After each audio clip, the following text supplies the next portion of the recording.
Well, you got a Zippo quick tip coming at you. 4/0 steel wool, 4 zeros. Some kind of all-purpose cleaner. Rust. Underneath here, I have done half of this hubcap, which looks like this on one side, and it looks like that on the other.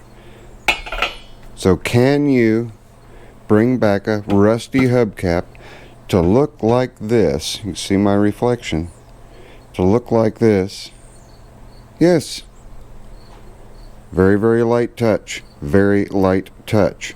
Let the steel wool do the work for you. Don't dig in or you'll end up with little micro scratches. Okay?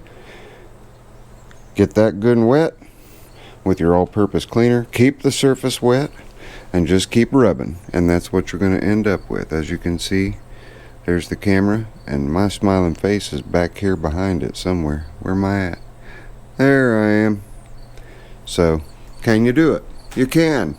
That's it.